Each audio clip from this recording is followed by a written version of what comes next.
Okay, part two. So, we've looked so far at how important it is to contextualize things, and here are some examples of that. So, this quote, taken completely out of context, we're going to take things away from you on behalf of the common good. So, who said that? Was it Hillary Clinton or was it Karl Marx? Now, before we get to the answer, let's have a look at that sentence there. We're going to take things away from you on behalf of the common good. So the common good, so helping everybody, but we're going to take things away. So who are the we? And we're going to take things away from you. So who's the you? So what we would need to know, aside from doing a straightforward Google search, which we could to find out who actually said it, but we need to find out who the different parties are here. Who's the we? Who's the you? And then, this is on behalf of the common good. So presumably that is both the we and the you, if it's all of us, if the common good, is everyone. So that could be Hillary Clinton, but also it certainly sounds an awful lot like Karl Marx, this notion of serving the common good and things being for everyone rather than just a few people, which also echoes some of the things that the Labour Party have as one of their slogans, for the many, not the few. So, this notion of actually ensuring that everybody gets something. So let's find out. It's actually Hillary Clinton who said this. Now, Hillary Clinton, of course, ran in the 2016 presidential election, and she stood against Donald Trump, and she was running on behalf of the Democrat Party, and the Democrat Party is not anywhere near as left wing as the UK Labour Party. It's perhaps more closely aligned with possibly the Liberal Democrats, or even in many respects the way that the Conservative Party used to be pre 2016. And I say pre 2016 because since 2016, since the referendum on Europe, the Conservative Party has undergone something of a change, a considerable change, where it's become far more right wing, because it's sort of embraced the nationalistic urges that led us to Brexit. So the Democrat Party, as I say, broadly sort of towards the left-ish. But very much this notion of, so taking things away. So we, the Democrat Party, Hillary Clinton, if she became president, are going to take things away from you. So who's the you here? And the you she was talking to was actually not everyone, but actually very rich people. So this is where the contextualizing needs to be done. As it says, this statement by Hillary Clinton was not, as commonly assumed, addressed to the general public. She was not talking to everyone in America. Instead, she was talking to a group of very rich Democrats. And this was back in 2004, and it was a fundraiser. So her statement specifically referred to a desire to repeal tax cuts that had recently been enacted by the Bush administration. The Bush administration was Republican, and cuts that many Democrats had criticised as favouring the wealthy. So essentially what had happened under the Bush administration, and that would have been Bush Mark II, so George W. Bush, they had cut an awful lot of tax for people who were paying a lot of tax. And in order to pay a lot of tax, you have to actually have a lot of money. You have to have a lot of income, because, of course, tax is related to what your income is. And so these tax cuts were very much sort of top slicing. It was, as I say, it was for very, very rich people. And the Republican Party had made these tax cuts so that rich people didn't have to pay as much tax anymore. So they were helping the rich to stay rich and get richer. And Hillary Clinton, as it says in the next paragraph, she was with other Democratic women senators on behalf of this Senator Barbara Boxer, who was up for re-election. And Hillary Clinton told several hundred supporters, some of whom had ponied up as much as $10,000 to attend. So if you can imagine that for a moment, spending $10,000 just to go to a meal, a fundraiser, where Hillary Clinton would be, and just imagine for the moment what your life would be like if you had $10,000, or even sort of, let's say, £8,000 or £9,000. If you had that sort of money to spend just on one night, what would the rest of your life look like? And how much money would you have? You would be extremely rich. So what she was suggesting is, as it says in the third paragraph, many of you are well enough off that the tax cuts may have helped you. So those tax cuts were very much aimed at the super rich. We're saying that for America to get back on track, we're probably going to cut that short and not give it to you. We're going to take things away from you on behalf of the common good. So in other words, the rich people were going to lose some of the riches so that poor people could actually have a better life.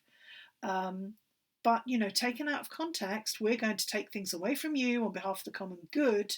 And this notion of tax cuts, that often, when presented very sort of, out of context, when it's presented out of context, as a lot of media outlets tend to do, what we end up with is people who don't make a great deal of money, who don't have much, then feeling that the little extra that they have got, suddenly they're going to lose it because they're going to have to pay more tax.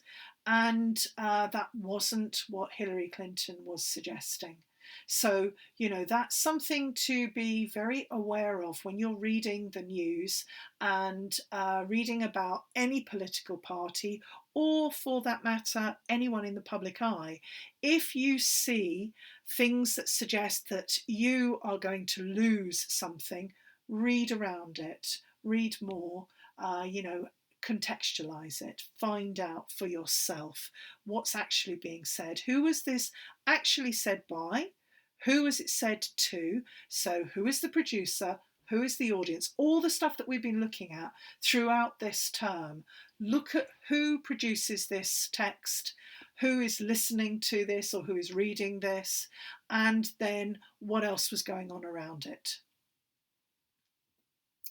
So this news story, as it says, a news story published in June 2013, so 7 years ago now, and it was covered widely by the Daily Mail Online, the Telegraph and the Express. But the Guardian newspaper then debunked it on the 24th of June 2013. So it came out in June, but then by the 24th it had been debunked. So before we actually get into the news story, we need to just identify where these four different newspapers, these four different media outlets, where they lie on that political spectrum. So the Daily Mail Online, or the Daily Mail, is a right-wing newspaper. So they are very much for nationalistic tendencies. They are against they're against the changing of the meta-narrative, or, they want to maintain the patriarchy and the way things have always been. Likewise, the Telegraph, they're also a right-wing newspaper, and so is the Express. So this means that, you can pick up any of those three newspapers and you can pretty much guarantee that you will see stories that will be criticising things like they'll be criticising perhaps people of colour, people who don't fit into gender norms, people who don't fit into sexual norms, and I'm very much, when I'm saying norms here, I mean that very, very narrow um, sort of meta narrative of a heteronormative um, society. So, as I said in the last video, a family consisting of a mother, a father, and children. And, the father being the one that goes out to work and the mother being at home and caring for the children and so on. Anything that steps outside of that norm for the right wing and for the Daily Mail, the Telegraph, and the Express tends to be viewed as transgressive. So that goes against the rules, against the meta narrative that we have, and against what they regard as being the way that Britain ought to be, instead of reflecting perhaps how Britain actually is. The Guardian is more left wing, and they tend to have a more open view on things and tend to be more open to the idea of moving away from those meta narratives and that heteronormative meta narrative, but not exclusively, and likewise, even with the Daily Mail, the Telegraph, and even on odd occasions the Express, they can sort of sometimes surprise us. But broadly speaking, that's the sort of the way it is. The Guardian's a left-wing newspaper, as is the Mirror newspaper, and the Daily Mail, the Telegraph, the Express are all right-wing. So back to this story. Is Britain a nation of lazy scroungers? Welfare Secretary says there are 1 million people capable of getting on their bike and finding work, but are not bothering to do so. Is he right? Now, before we go on and have a look at this news story, I will just remind you that we've had a news story that's been ongoing for about the last week or so, if not longer, here in the UK, actually longer now, about children getting free school meals and that being stopped or not being available during school holidays. And, a huge campaign headed up by the footballer Marcus Rashford, and then that being sort of countered by the Conservative Party and the Conservative government, who are refusing currently to fund free school meals and sort of free school meal vouchers for children who won't get a meal otherwise during school holidays. So that sort of fits in somewhat with this notion of people not having money and being lazy scroungers. And the flip side of that story, as you may have seen in the press, is that some of the most vocal anti free school meals Conservative MPs have actually been outed in various places, particularly social media and particularly Twitter. So one particular MP, Ben Bradley, has been outed for, he's been saying that, people shouldn't have children unless they can afford them. And, that one of the things that he said that was particularly offensive was that in his constituency, he knew for a fact that people who were getting free school meal vouchers were using those vouchers to go and buy drugs and alcohol. When picked up on this with some of his constituents and others on Twitter, asking him where the evidence was for this, he wasn't forthcoming. He was just sort of doubled down and continued to sort of call people sort of virtue signalling and do-gooders and so on. Then it's been pointed out that he has actually claimed over £58,000 in expenses from the government and, from us, the taxpayers, in the last year. So, he's got £58,000 or over £58,000 in his pocket from taxpayers compared to giving some kids some lunches. Anyway, let's move on and look at this particular story because, as I say, it's very much part of a pattern that we see with, particularly with right-wing governments and right-wing parties and right-wing newspapers. So, is Britain a nation of lazy scroungers? So here's what the Mail Online said, and this was actually in April. So this was a little bit earlier on in the year, and then you can see it was updated on the 4th of June.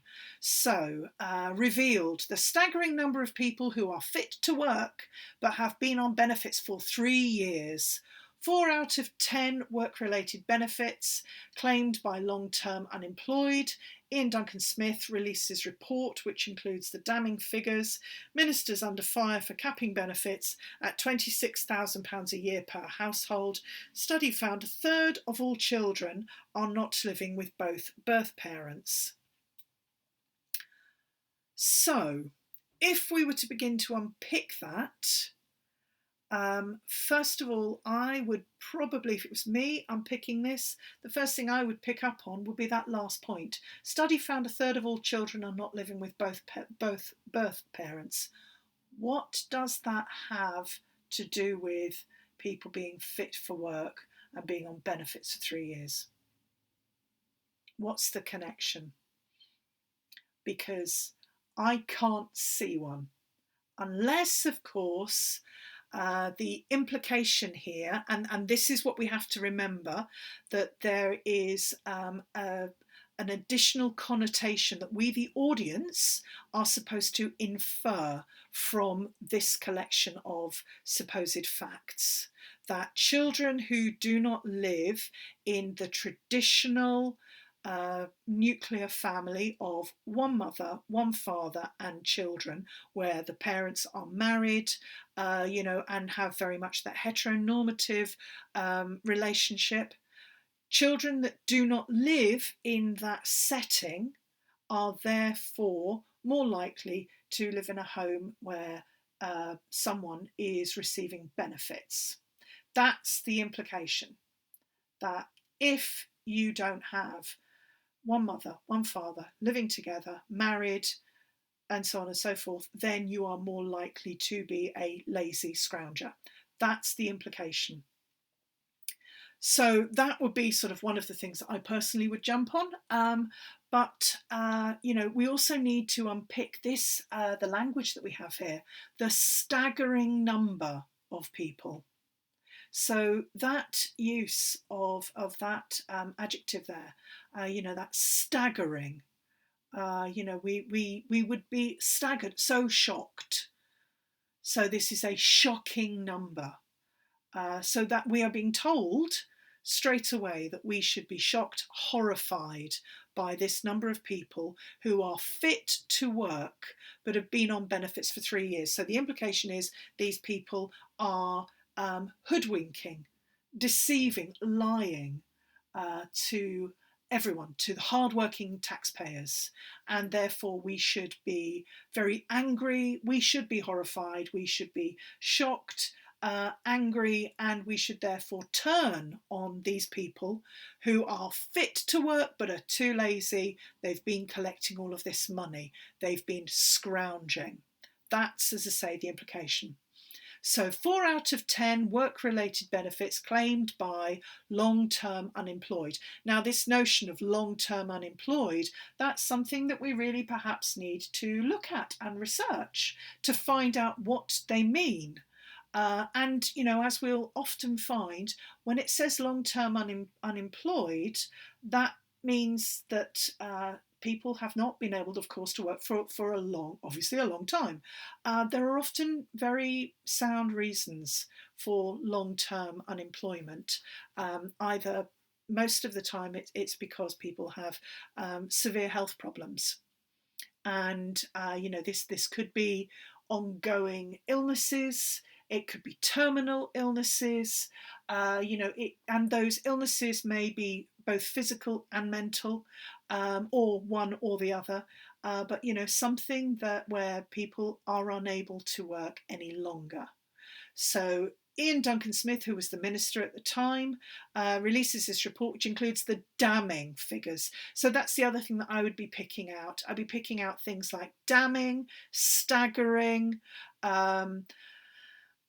Those two words in particular, tell us that we are supposed to be damning the people who live like this. We are supposed to be staggered by this, shocked, horrified, and we're supposed to be angry about these people. So ministers under fire for capping benefits at £26,000 a year per household. So the ministers being under fire. So obviously people are angry for capping these benefits. So somebody, and it doesn't say who, is bringing the ministers under fire. And of course that phrase, somebody being under fire, implies a war situation.